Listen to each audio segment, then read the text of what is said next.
కర్నూలు జిల్లాలో చిరుతపులి సంచారం కలకలం రేపింది.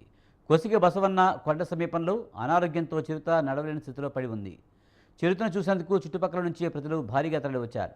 స్థానికుల సమాచారంతో అక్కడికి చేరుకున్న అటవీ శాఖ అధికారులు చిరుతకు సంబంధించి వైద్యులతో చికిత్స చేయించారు. గతంలో ఇదే చిరుత అనేక గొర్రెలు చిరుతలను చంపితున్నట్టుగా తెలుస్తుంది. అయితే వేటగాళ్లు గాయపరిచారా, కొండపై నుంచి చిరుత జారిపడి గాయాలయ్యాయన్న కోణంలో పోలీసులు విచారణ చేపట్టారు.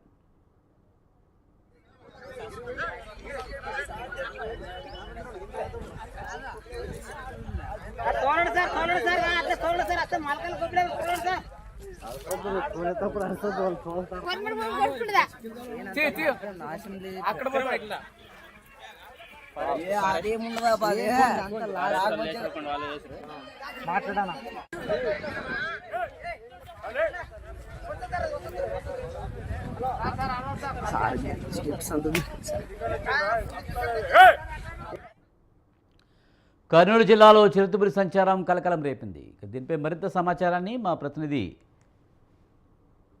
శ్రీనివాసులు అందిస్తారు. శ్రీనివాసులు, చిరుతపులి సంచారానికి సంబంధించి పూర్తి సమాచారం చెప్పండి. మంత్రాలయం మండలం కోసిగి మండలం పరిసరాలలో చిరుతపులుల సంచారం తరచూ ప్రజలను తీవ్ర ఇబ్బందులకు గురి చేస్తుంది. ఈ నేపథ్యంలో నిన్న బసవన్న కొండల్లో ఒక పెద్ద చిరుతపులి అచేతనంగా పడి ఉండడాన్ని గ్రామస్తులు కనుగొన్నారు. పులి కదలకుండా అలాగే అచేతనంగా పడి ఉండడాన్ని గ్రామస్తులు సెల్ ఫోన్ లో బంధించి, ఒక యువకుడు సెల్ ఫోన్ లో బంధించి గ్రామస్తులకు తెలియజేయడంతో ఒకసారిగా గ్రామస్తులంతా పులిని చూసేందుకు భారీగా తరలి వెళ్లారు. ఈ నేపథ్యంలో పులి చలనం లేకపోవడంతో ఈ విషయాన్ని సంబంధిత అటవీ శాఖ అధికారులకు చేరవేశారు. ఇదే సందర్భంలో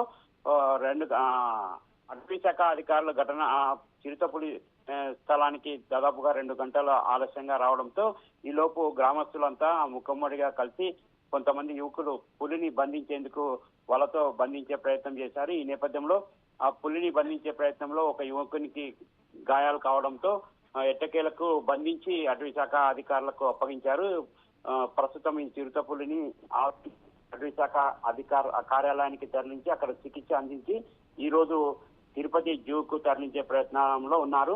వాస్తవంగా ఈ కొసిగి మండలం బసవన్న కొండ పరిసర ప్రాంతాలలో తరచూ చిరుతపులులు ఇటు పశువులని మేకలను చంపి తినడంతో గ్రామస్తులకు ఆర్థికంగా నష్టపోయేవారు. ఈ నేపథ్యంలో ఈ చిరుతపులి గ్రామస్తులు బంధించడంతో కొంత ఊపిరి పీల్చుకున్నట్లయింది.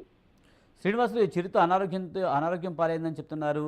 ఏదైనా ప్రమాదవశాత్తు కొండపై నుంచి జారిపడి ఉండొచ్చా, లేకపోతే అనారోగ్య కారణాలు అయి ఉండొచ్చా? దీనికి సంబంధించి చిరుతపులిని పరీక్షించిన వైద్యులు ఏమన్నా చెప్పడం జరిగిందా? ఈ చిరుతపులి ఒక పొలం గట్టులో ఒక రాతి గట్టు పైన పడి ఉండడంతో గ్రామస్తులు మొదట గమనించారు. ఆ పులి దగ్గరికి వెళ్ళి 1-2 యువకులు వెళ్ళి పులిని పరిశీలించగా అది నడవలేని పరిస్థితిలో పడి ఉండడాన్ని గమనించారు. అనారోగ్య సమస్యతో పాటు చిరుతపులి పరిగెత్తలేని పరిస్థితి ఉండడంతో ఇదే విషయాన్ని అటవీ శాఖ అధికారులకు తెలియజేయడంతో సంబంధిత అటవీ శాఖ అధికారులు నిన్న ఆదోని అటవీ శాఖ కార్యాలయానికి బంధించిన పులిని తీసుకువెళ్లి నిన్న చికిత్స అందించారు. ఈ ఉదయం పులిని తిరుపతి జూకు తరలించే అవకాశాలు ఉన్నాయి. Right, thank you Srinivasulu.